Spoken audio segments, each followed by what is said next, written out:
Hello, সবাইকে স্বাগতম। IPL এর ১৭ নাম্বার ম্যাচে আপনাদেরকে একটু প্রেডিকশন দিয়ে দিব। আইপিএল এর হাই ভোল্টেজ ম্যাচে আজকে মুখোমুখি হবে পাঞ্জাব বনাম হায়দ্রাবাদ। বাংলাদেশ সময় যথারীতি বিকাল ৪টা বাজে ম্যাচটি পাঞ্জাবের মহারাজা ইন্টারন্যাশনাল স্টেডিয়াম থেকে সরাসরি সম্প্রচার করা হবে। এই মাঠের যদি আমরা পিচ রিপোর্টটা একটু দেখাই, এই মাঠের মধ্যে মূলত পরবর্তীতে যারা ব্যাট করে তাদের জয়লাভ করার সম্ভাবনা বেশি থাকে। এখানে প্রথম ইনিংসে যারা ব্যাট করে তাদের এভারেজ স্কোরটা হচ্ছে ১৬৮ এবং দ্বিতীয় ইনিংসে হচ্ছে ১৬০। তো আশা করা যাচ্ছে এই মাঠের মধ্যে রিসেন্টলি যেই ম্যাচগুলো হয়েছে আমি তাদের স্কোরবোর্ডটা যদি একটু দেখে নিই তাহলে রিসেন্টলি এখানে একটি ম্যাচই হয়েছিল, সেটা হচ্ছে গুজরাট বনাম পাঞ্জাবের মধ্যকার। পাঞ্জাবের ঘরের মাঠে যেহেতু খেলা, তো এই মাঠের মধ্যে গুজরাট প্রথমে ব্যাট করে ১৬২ করেছিল এবং পাঞ্জাব কিন্তু সেই ম্যাচটি জয়লাভ করেছে, যদিও একটু কষ্টসাধ্য হয়েছিল বটে। তবে এই মাঠের মধ্যে মূলত অত বেশি হাই স্কোরিং হয় না, তো আশা করা যাচ্ছে এই মাঠে এভারেজ স্কোরটা যদি বিবেচনা করা হয় তবে 180+ রান হওয়ার সম্ভাবনা রয়েছে, যে দলই প্রথমে ব্যাট করুক না কেন। কারণ দুটি দলের মধ্যেই স্ট্রং ব্যাটিং লাইন আপ আছে এবং তাদের ব্যাটিং পারদর্শী বলেন বা ব্যাটিং শক্তি অনেক গভীরতা রয়েছে। দুই দলের যদি স্কোয়াডটা একটু দেখে নিই তাহলে পাঞ্জাবের কি প্লেয়ার্স বিবেচনা করলে আপনারা এবারে সুরেশ আইয়ারকে রাখতে পারেন, সে কিন্তু দারুণ ফর্মে রয়েছে। সাথে প্রবানদীপ সিং সে কিন্তু ওপেনিংয়ে ব্যাট করে থাকেন।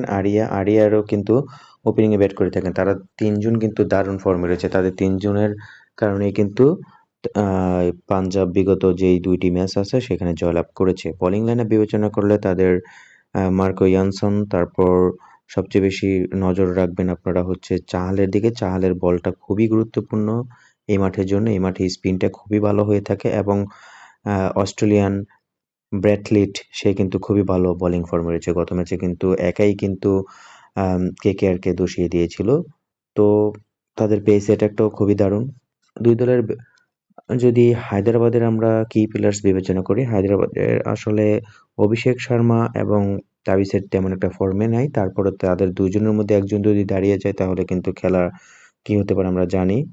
তবে সবচেয়ে বেশি নজর রাখতে পারেন অনিকেত বার্মা, ঈশান কিষান, নীতিশ কুমার রেড্ডি দারুণ ফর্মে রয়েছে। হেনরিক ক্লাসেন কিন্তু হায়দ্রাবাদের কি ব্যাটসম্যানদের মধ্যে একজন। বিগত ৩টি ম্যাচের মধ্যে ৩টিতেই কিন্তু ভালো রান করেছে।